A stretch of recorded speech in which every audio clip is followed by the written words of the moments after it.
नमस्कार दोस्तों। आज मैं आपसे एक बहुत ज़रूरी मुद्दे पर बात करूंगी। हमें ध्यान देना होगा क्योंकि बदलाव हमसे ही शुरू होता है।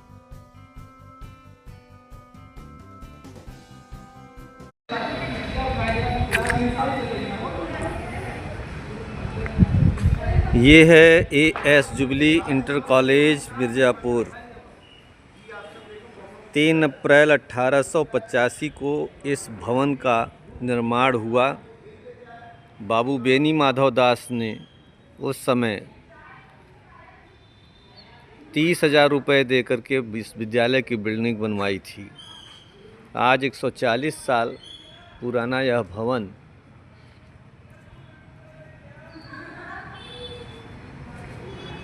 इसके छतें जर्जर हो चुकी हैं।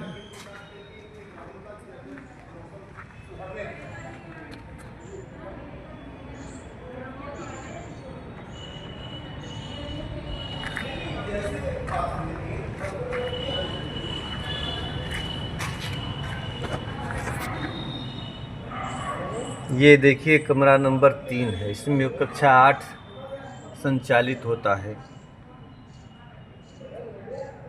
संयोग अच्छा था कि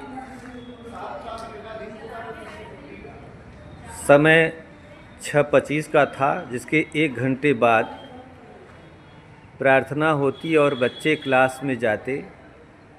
50 की संख्या में कुल छात्र छात्राएं यहाँ पर पढ़ते हैं इस क्लास में। संयोग अच्छा रहा कि उस समय छात्र छात्राएं नहीं आए थे। अचानक चौकीदार राजेंद्र यादव द्वारा प्रधानाचार्य को अवगत कराया गया कि 6:25 पर कमरा नंबर 3 की बिल्डिंग ढह गई है। उसके बाद घटना के संबंध में सभी को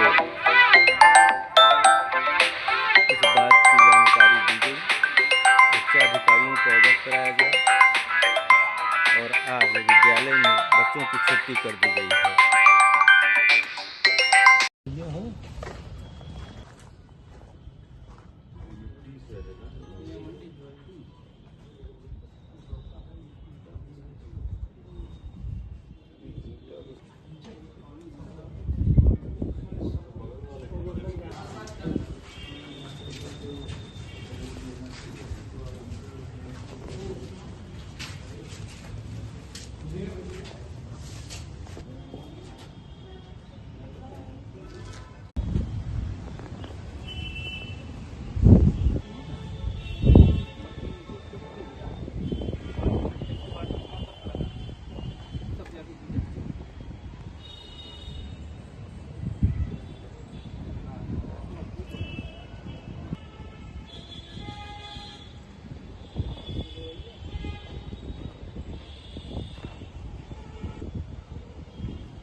और काम लगवाए हैं सर, इस पर वो खराब साफ हो गया।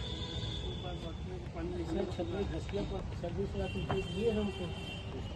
और आरएस को जो जीता हुआ टेंडर बोला है आरएस पानी सूखता रहता है।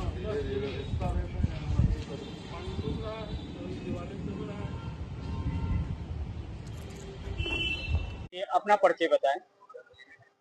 मैं राजेंद्र तिवारी हूँ, पूर्व प्रधानाचार्य इंटर कॉलेज मिर्ज़ापुर। जी, घटना हुई है वहाँ पे स्कूल के जो है छतें जो है गिर गई हैं, दीवारें गिर गई हैं। हाँ जी, हाँ जी। अब हम क्या कहें, ये बड़ा दुर्भाग्यपूर्ण घटना है और सौभाग्य इस बात का है कि ये 6:30 बजे गिरा है और 7 बजे से विद्यालय के विद्यार्थियों का मतलब उसमें क्लास चलना था। ये विद्यालय 1885 का है और हमारे कलेक्टर महोदय, जिलाधिकारी महोदय इसके प्रबंधक हैं और 1885 से लेके आज तक उसके छतों की मरम्मत नहीं हो पाई है।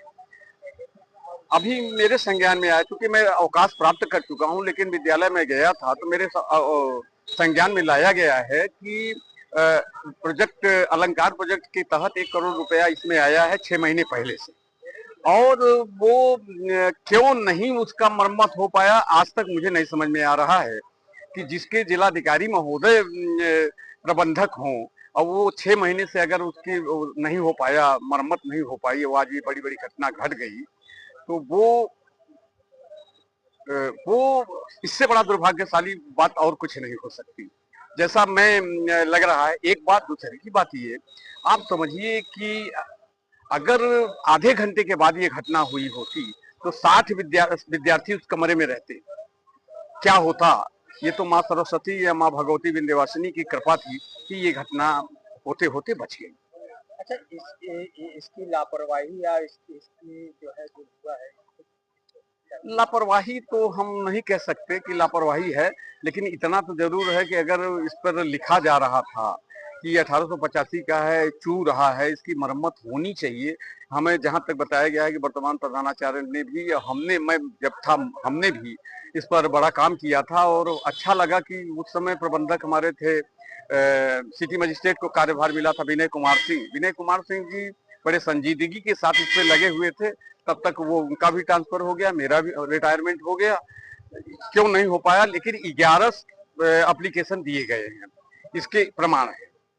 तो ये हम किसको दोषी बतावें, हम ये मैं कह नहीं सकता, लेकिन इतना जरूर है कि ये दुर्भाग्यशाली घटना होते होते बच गई। और अभी भी आप सोचिए 1365 विद्यार्थी हैं, अगर इसको, वो विद्यार्थी कहाँ जाएंगे?